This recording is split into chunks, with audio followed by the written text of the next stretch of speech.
그런데 오늘 이 대표가 이렇게 외신 기자들과 간담회를 연 오늘 최측근 정진상 전 실장의 뇌물수수 혐의 등의 재판이 있었습니다. 정 전 실장 측은 여전히 혐의를 전면 부인하고 있죠. 유동규 전 본부장이 오늘 법정에 증인으로 출석했는데 정치자금 10억 얘기를 꺼냈습니다. 시장 되고 나서 10억 원 마련했다고 하셨는데 어떻게 마련하신 건가요? 그거는 시장 되고 나서 마련했다는 게 아니고 시장 되기 이전부터 한 10억 정도의 자금을 만들자 서로 이야기했다는 이야기입니다. 그때 만들지는 않았었습니다. 네, 그렇게 앞으로 그런 계획을 갖고 있었다. 나무그룹 2천만 원 받아서 정진상이랑 김영호한테 1,000만 원씩 주시는 거잖아요. 네네. 용천을 말씀하시지 않았다고 했는데 법정 안에서는 명확한 말씀만 드려야 되니까 그 당시 상황에 대해서 준 거는 기억나는데 그것이 이야기하고 준 건지, 그 다음에 어떤 상황에 어떤 것까지 말하고 준 건가지는 정확하게 기억이 안 나서 그렇게 말씀드린 겁니다. 당연히 그때 그런 거금이 어디서 났겠습니까? 충분히 서로 이야기가 오간 상태였기 때문에 그건 충분히 인지했다고 봅니다. 유 전 본부장의 말을 좀 볼게요. 2010년이니까 이 대표가 첫 번째 성남시장에 도전할 당시, 선거 준비 당시에 김용 전 부원장과 정진상 전 실장이 동석한 자리에서 정치적 자금 마련할 필요가 있다. 당선되면 최소 10억을 만들자. 이 얘기했다. 10억 원 얘기가 좀 나왔어요. 네, 뭐 이재명 대표가 좀 전에 기자회견 보셨듯이 증거가 없다 자꾸 이런 이야기를 하시는데요. 근데 증거가 없는데 본인의 최측근인 정진상, 김용 이런 사람들이 김만배 이런 사람들이 다 구속될 수 있을까요? 대한민국 법원이 그렇게 아무 증거도 없는 사람들을 저렇게 신분을 구속시켜서 저렇게 재판할 수 있을까요? 대한민국이 독재국가 아닙니다. 민주주의 국가이기 때문에 나름대로의 어떤 증거, 자꾸 이제 428억만 이야기를 하시는데 그 나중에 아마 추가로 기소가 될 겁니다.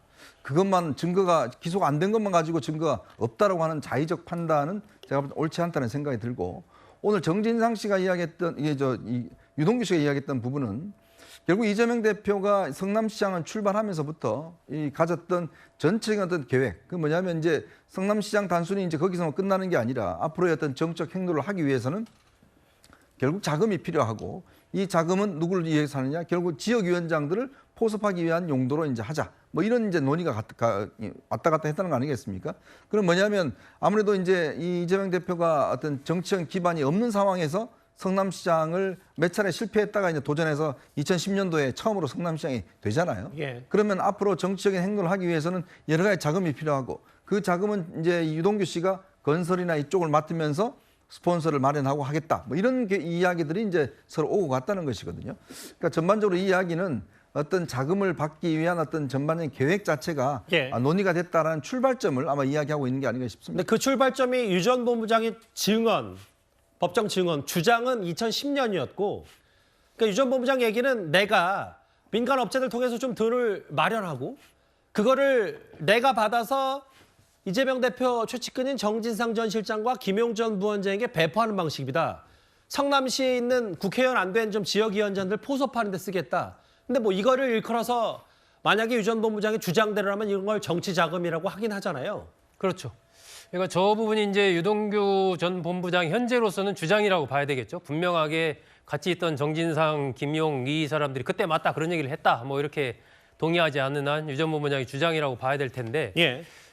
당시에 성남시장에 당선이 된다면 그 이후까지 생각을 해서 여러 가지 이제 자금을 마련할 필요가 있고 건설 분야 쪽에 이제 내가 가게 되고 그러면은 사람 특히 이제 남욱 변호사를 생각을 했다라고 얘기를 했습니다. 남욱 변호사를 통해서 돈을 좀 마련하려고 그렇게 생각을 했었다. 그러면서 실질적인 비용 여러 가지 활동하는 데 쓰는 비용도 쓰고 또 지역위원장 을 포섭하는데 뭐 쓰이곤 했다 이런 식으로 얘기를 했는데 예. 여러 가지 이제 시장 이후의 정치적인 행보 이런 것과 관련해서 내가 역할을 좀 했고 그 속에 자금이 마련이 됐고 그 용처는 이렇게 쓰여졌다 이런 얘기를 이제 유동규 전 본부장이 법정에서 얘기를 한 것이기 때문에 이 부분이 앞으로 진실인지 여부는 조금 더 저 진술의 일관성이나 구체성 여부 그러겠죠. 또 같이 이야기를 들었다는 사람들의 또 진술이 어떻게 되느냐 이런 것들을 종합적으로 보고 이제 판사가 판결을 내리게 되는 거죠. 뭐 언론 인터뷰나 혹은 검찰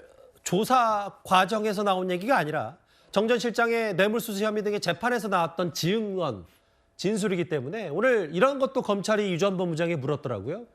성남 도계공 조례 통과를 앞두고 김용 정진상과 함께 스폰서 하나 잡아오자는 얘기도 했느냐? 맞다. 정 전 실장이 대선 관련해서 호남에 좀 돈이 들어간다고 했다. 그 무렵 남욱 변호사를 포함해서 뭐 대장동 일당 잡아야겠다고 생각했다.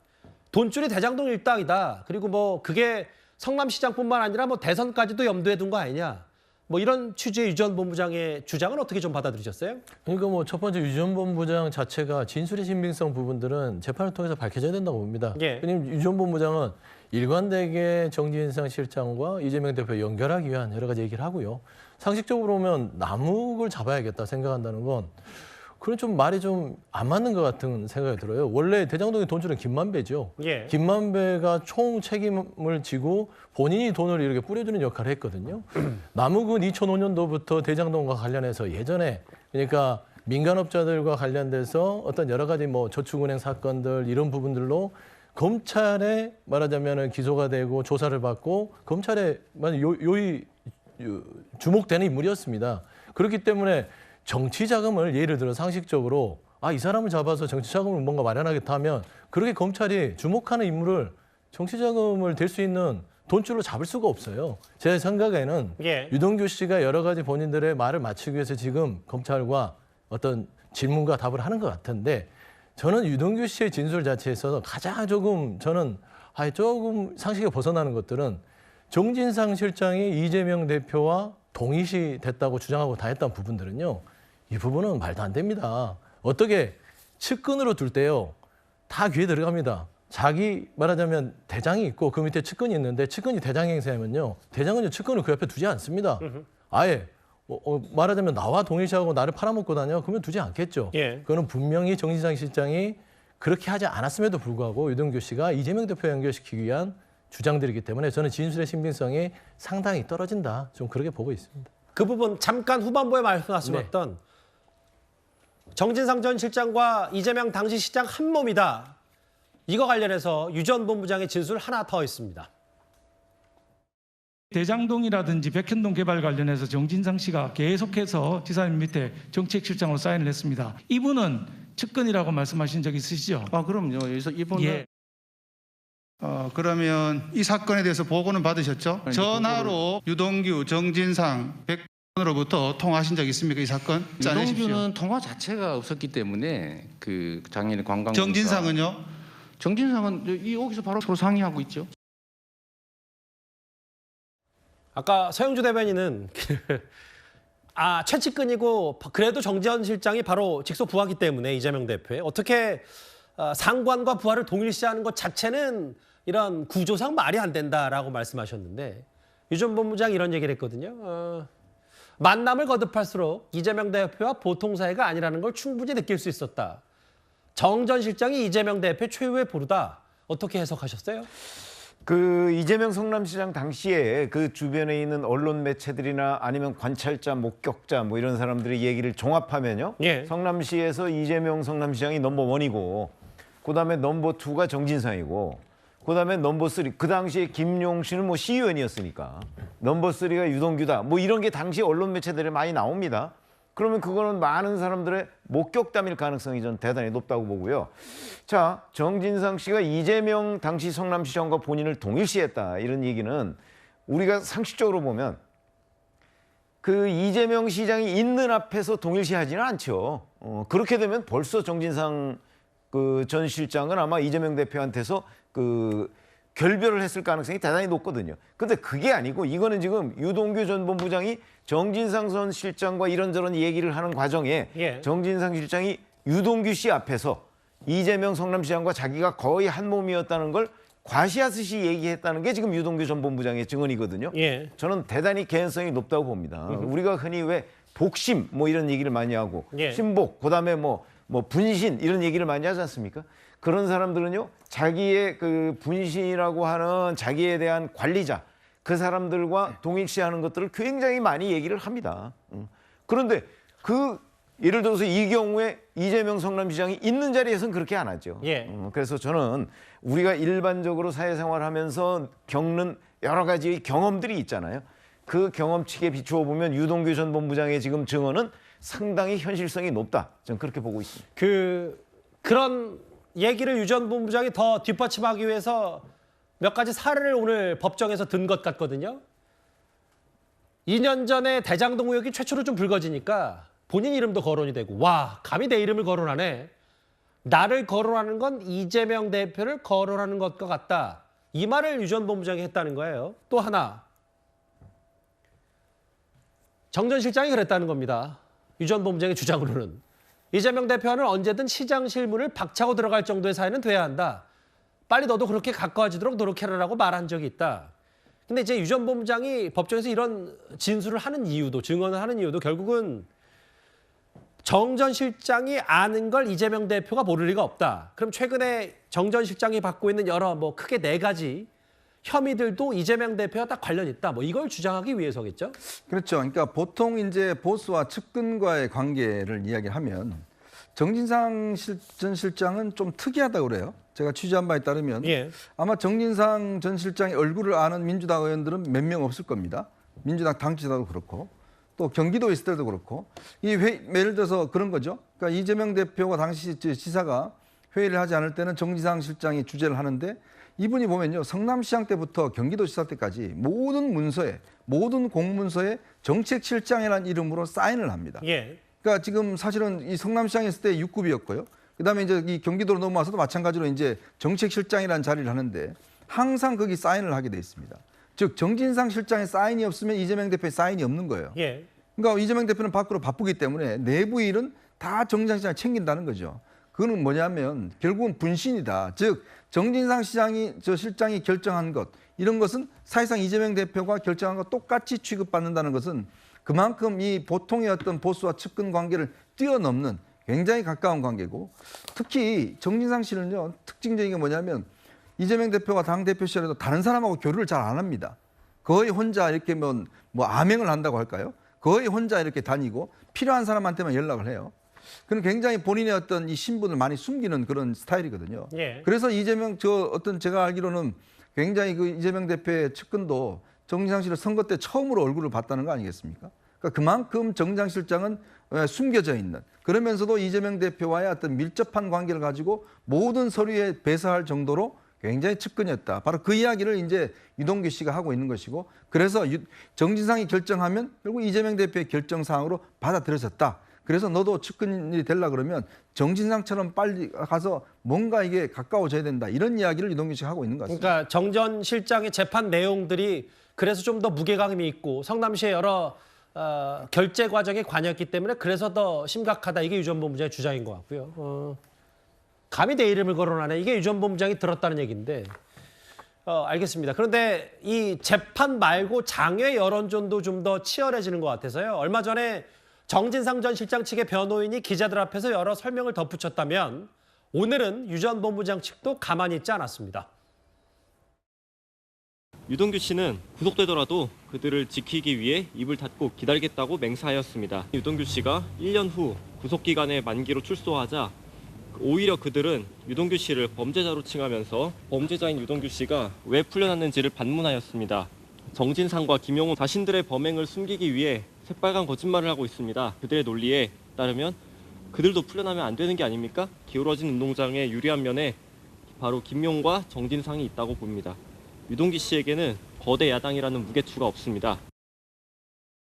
근데 이제 정치자금 10억 혹은 유동규 본부장의 말에 따르면 이재명 대표와 정 전 실장은 한 몸이었다. 이 얘기 말고도 그 술값 얘기가 사실 지난 주말에 일부 언론 보도를 통해서 좀 나왔었거든요. 과거에 유 전 본부장이 돈을 좀 많이 냈다.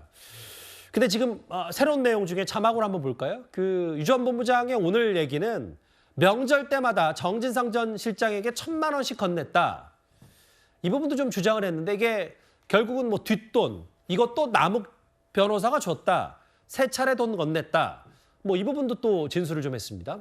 그렇습니다. 이 부분이 완전히 새로운 것은 아니고요. 지난번에 조금 이제 CCTV 얘기하면서 나왔던 부분을 재판정에서 다시 얘기를 한 것이죠. 2013년 설과 추석 때 또 2014년 추석 이 3차례의 명절 때 자신이 성남시청에 있는 정진상 실장 사무실로 찾아가서 각각 1,000만 원씩 3,000만 원을 건넸다. 이렇게 이제 얘기를 한 겁니다. 그래서 그 건네는 방법에 대해서도 책상 서랍에 넣어주거나 정 실장의 주머니에 넣어줬다. 이렇게 이제 얘기를 했고 그 돈의 출처가 그럼 어디냐? 그 부분에 대해서는 남욱 변호사가 얼마 전에 이제 이재명 대표 측에 뭐 4억 원을 줬다 이렇게 얘기하는, 그럼 그것을 받아서 갖고 있다가 준 것이냐 이렇게 이제 판사가 물어보니까 뭐 그렇게 기억을 한다 이렇게 얘기를 했습니다. 이 부분에 대해서 지금 이제 정 전 실장 측에서는 아니 당시 사무실에 CCTV도 있고 한데 어떻게 그러게요. 거기서 받는다는 게 말이 되냐 이렇게 이제 얘기를 했던 거고, 유동규 전 본부장 측에서는 그 당시 정 전 실장이 나한테 얘기하기를 그거 가짜다라고 얘기했다. 가짜라고 나는 그렇게 알고 있다. 이렇게 얘기하면서 좀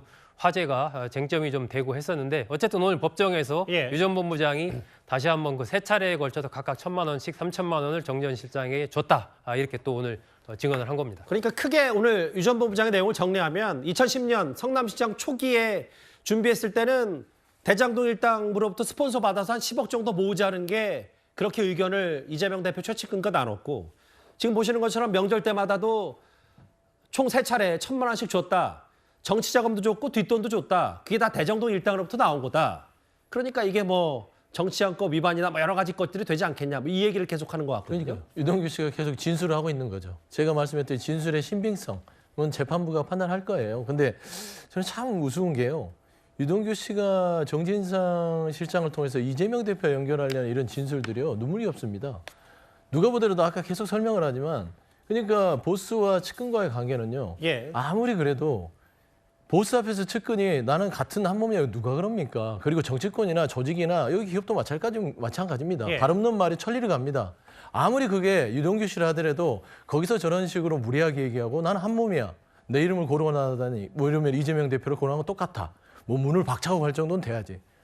이런 부분들은요 있을 수도 없는 일 아니겠습니까? 근데 통상 그렇다는 거지 뭐. 예를 다 들면 모든 정치권은요. 상하관계를 다 일반화할 아니 수는 근데 없죠. 잘 상식적으로 생각하세요. 예. 저도 많이 경험을 하는데 예. 정치권에 있으면 예. 누구 험담을 하거나 아니면 어떤 본인이 좀 과도한 행세를 합니다. 예. 다 귀에 들어갑니다. 예. 그 귀에 들어가는 걸 모르겠어요. 정진상 씨는요 이재명 대표의 최측근은 맞습니다. 하지만 저런 행동을 했었다면, 그리고 저런 행동을 이미 2010년부터 지금까지 해왔다면 예. 절대 옆에 있을 수 없다라는 점에서는 유동규 씨의 진술 자체가 신빙성이 떨어져요. 거짓말일 가능성이 아니, 높다는 상식에서 말씀이시네요. 그러니까 상식에서 벗어난다라고 저는 말씀할 수밖에 없습니다. 알겠습니다. 예.